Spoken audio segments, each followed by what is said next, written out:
নমস্কার, এসকে লার্নিংয়ে সবাইকে স্বাগত জানাচ্ছি। তো আগামীকাল রবিবার তোমাদের ছুটি থাকছে এবং আগামী সোমবার তোমাদের ইতিহাস পরীক্ষা রয়েছে। তো এই বছরের ইতিহাস পরীক্ষার জন্য ২ নম্বরের কোন প্রশ্ন ইম্পর্টেন্ট বা পরীক্ষার আগে তোমরা কোন প্রশ্নগুলো ২ নম্বরের জন্য একটু দেখে নেবে, সেগুলোর জন্যই আজকের এই ভিডিও। তো ১ নম্বরের কোনো প্রশ্ন আমি দিচ্ছি না, কারণ ১ নম্বরের প্রশ্নের কোনো বাঁধা ধরা নিয়ম নেই, যেখান থেকে যা খুশি প্রশ্ন তোমাদের চলে আসতে পারে। তাই টেক্সট বই কিন্তু ভালোভাবে না পড়লে বা সিলেবাসটা ভালোভাবে খুঁটিয়ে না পড়লে তোমরা ১ নম্বরের প্রশ্নগুলো কিন্তু কিছুতেই করতে পারবে না, এবং ১ নম্বরের প্রশ্নগুলো কিন্তু খুবই কঠিন হবে। ওগুলো সহজ হবে না, কারণ ওই ৩-৪টা প্রশ্ন সহজ আসবে, বাকি সবগুলোই কিন্তু কঠিন হবে। কারণ ওখানে বিভিন্ন আন্দোলন রয়েছে, বিভিন্ন বিদ্রোহ রয়েছে, বিভিন্ন বিপ্লব রয়েছে, বিভিন্ন অর্গানাইজেশন বা সংস্থা রয়েছে। তো সেগুলো ভালো করে জানতে হবে, তারিখগুলো, বিভিন্ন অর্গানাইজেশনগুলো কারা প্রতিষ্ঠা করেছিল, কবে করেছিল, তাদের সম্পাদক কে ছিল, সভাপতি কে ছিল, সেগুলো কিন্তু সবই জানতে হবে। বিভিন্ন মনীষী রয়েছে বা বিভিন্ন বিখ্যাত ব্যক্তি রয়েছে, তাদের নাম জানতে হবে, তারা কোন আন্দোলনে বা বিদ্রোহের সঙ্গে যুক্ত ছিল, সেগুলো সবই জানতে হবে। সেই জন্য আমি ১ নম্বরের কোনো প্রশ্ন দিচ্ছি না।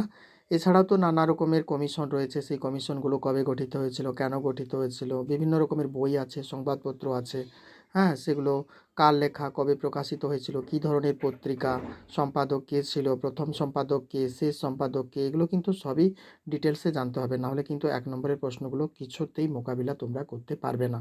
তাই আমি ১ নম্বরের প্রশ্নগুলো আজকের ভিডিওতে আমি দিচ্ছি না, আমি ২ নম্বরের প্রশ্ন কিছু বলে দিচ্ছি। তোমরা অবশ্যই পরীক্ষা দিতে যাওয়ার আগে ওই প্রশ্নগুলো একবার দেখে নাও, ঠিক আছে?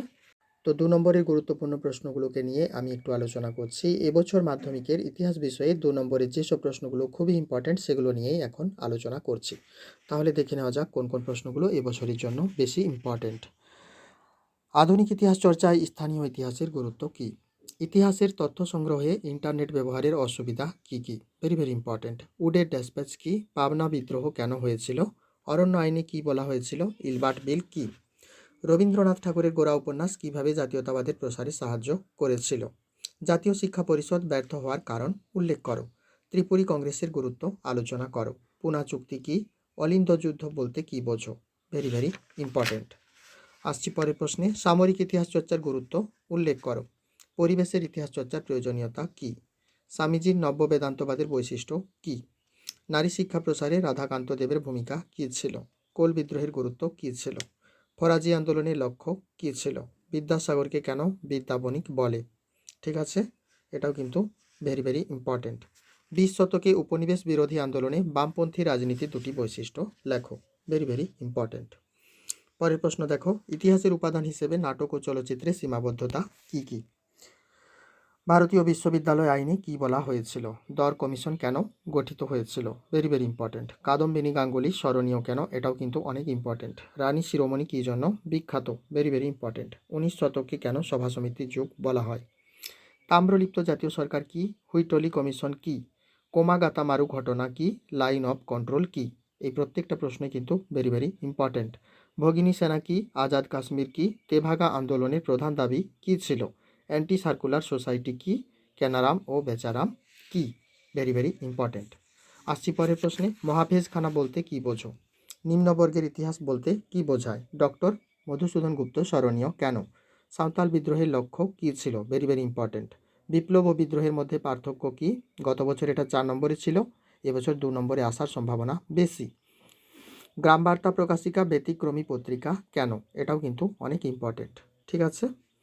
সভা সমিতির যুগ বলতে কী বোঝো? ছাপা বইয়ের সঙ্গে শিক্ষা বিস্তারের সম্পর্ক কী? বড় প্রশ্নেও আসতে পারে, ৪ নম্বরেও আসতে পারে, আবার ১ নম্বরেও বা ২ নম্বরেও আসতে পারে। U N Roy and sons কি? তিন কাঠিয়া প্রথা কাকে বলে?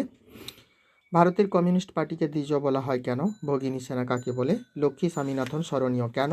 গুজরাট রাজ্যটি কিভাবে গঠিত হয়? কাকে কেন ভারতের লৌহমানব বলা হয়? এই প্রশ্নটা ঘুরিয়ে দিতে পারে, কাকে কেন ভারতের বিসমার্ক বলা হয়? ঠিক আছে। পরের প্রশ্নে আসছি। লালন ফকির বিখ্যাত কেন? দিকু কাদের বলা হয়? বারাসত বিদ্রোহ কি? ডক্টর মহেন্দ্রলাল সরকার স্মরণীয় কেন? একা আন্দোলন বলতে কি বোঝো? বখস্ত আন্দোলন কি? কে কি উদ্দেশ্যে অরন্ধন উৎসব প্রবর্তন করেন? দেশীয় রাজ্য বলতে কি বোঝো? রশিদ আলী দিবস কি? নতুন সামাজিক ইতিহাস কি? কে কি উদ্দেশ্যে বামাবোধিনী সভা গঠন করেন? বাংলা নারী শিক্ষা বিস্তারে রাধাকান্ত দেবের ভূমিকা কী ছিল? এটা আগেও বলেছি। নীল বিদ্রোহে হরিশচন্দ্র মুখোপাধ্যায়ের ভূমিকা কী ছিল? 19 শতকের সভা সমিতির দুটি বৈশিষ্ট্য লেখো, অনেক ইম্পর্টেন্ট। কী উদ্দেশ্যে হিন্দু মেলা প্রতিষ্ঠিত হয়? ভেরি ভেরি ইম্পর্টেন্ট 2 নম্বরের জন্য। কে কী উদ্দেশ্যে ফোর্ট উইলিয়াম কলেজ স্থাপন করেন? এটাও অনেক ইম্পর্টেন্ট। কী উদ্দেশ্যে জাতীয় শিক্ষা পরিষদ গঠিত হয় বা জাতীয় শিক্ষা পরিষদ গঠনের দুটি উদ্দেশ্য লেখো, ভেরি ভেরি ইম্পর্টেন্ট এবছরের জন্য।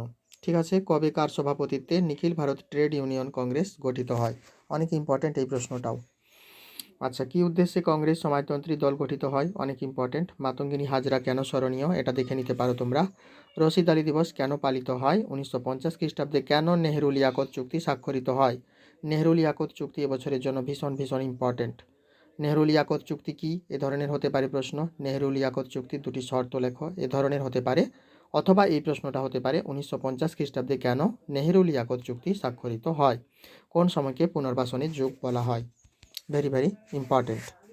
ঠিক আছে, তো এই প্রশ্নগুলো তোমরা অনুশীলন করো। আশা করছি এরকমই প্রশ্ন আসবে তোমাদের 2 নম্বরে, এর বাইরে কিছু প্রশ্ন হবে না। তো ভিডিওটি দেখার জন্য তোমাদের সবাইকে অনেক অনেক ধন্যবাদ।